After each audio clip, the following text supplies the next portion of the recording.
వీర్యం మింగితే గర్భం వస్తుందా? వీర్యం బొడ్డులో వేస్తే గర్భం వస్తుందా? ఒకవేళ ఏనస్‌లో వేస్తే గర్భం వస్తుందా? ఇట్లాంటి ప్రశ్నలు చాలామంది ప్రేక్షకులు అడుగుతున్నారు. వీర్యంలో స్పర్మ్స్, వీర్య కణాలుంటాయి. ఆ కణాల్లో కూడా క్వాలిటీ ఉంటాయి.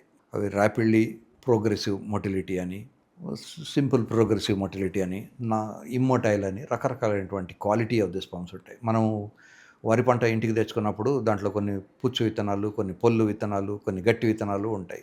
సేమ్ థింగ్ సెమెన్‌లో కూడా రకరకాలైనటువంటి క్వాలిటీ ఉన్నటువంటి స్పర్మ్స్ ఉంటాయి. ఈ స్పర్మ్స్‌కు అమ్మాయిలో ఉన్నటువంటి ఊసైట్ కలిస్తేనే పాప అవుతుంది. ఇప్పుడు నోట్లో పెడితే అమ్మాయి మింగేస్తుంది. మింగడం వల్ల ఏమైతుంది? ఒక ఎగ్‌లో 100వ భాగం మింగినట్టు అవుతుంది. కోడిగుడ్డు తినేవాళ్ళు ఉంటారు కదా! వాళ్ళకు 100 భాగం లేదా ఓ కప్పెడు పాలు తాగిన ప్రోటీన్ వస్తుంది. దానివల్ల పెద్ద చెప్పుకోదగ్గ బెనిఫిట్ లేదు. కానీ లాస్ అవుతుంది. పూర్వకాలంలో ఒకప్పుడు మనం వ్యక్తులకు వచ్చే వీర్యాన్ని చాలా గొప్పగా చూసేవాళ్ళు. అందుకనే మనం వింటాం. ఒక ఫలానా ఋషి ఏదో అమ్మాయిని చూసి సెమెన్ కారింది. దాన్ని రేతస్సు అనేవాళ్ళు. ఆ రేతస్సు వేస్ట్ కాకూడదని పక్షులు తీసుకొని, ఆ పక్షులు కూడా గర్భాన్ని దాల్చాయి. రకరకాలైన స్టోరీస్ వింటాం. అవన్నీ కూడా పాజిబులే.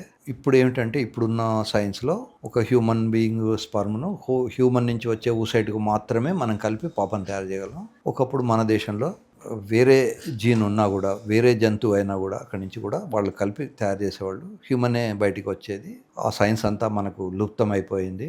ఈ నోట్లో పెట్టినా, బొడ్డులో పెట్టినా లేదా ఏనస్‌లో పెట్టినా అది oocyteకు రీచ్ అవ్వదు. కనుక పిల్లలు పుట్టరు. పిల్లలు కావాలనుకున్నప్పుడు యోనిలోనే వీర్యం పడాలి.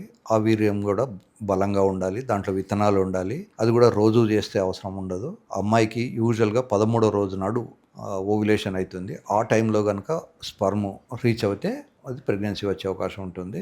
అది శరీరము ఒక పెద్ద ఇంక్యుబేటర్, ఎస్పెషల్లీ అమ్మాయిల వెజైనా అనేది. ఈ స్పర్మ్స్ కొన్ని గంటల నుంచి కొన్ని రోజుల దాకా కూడా అమ్మాయిల వెజైనాలో లైవ్గా ఉంటాయి. ఇదే స్పర్మ్స్ మనం బయట పెట్టాలనుకుంటే ఇంక్యుబేటర్లో పెట్టాలి. ఆ ఇంక్యుబేటర్ కాస్ట్ 13,00,000, 30,00,000 ఇట్లా ఉంటుంది. సో భగవంతుడు సృష్టి చాలా గొప్పది.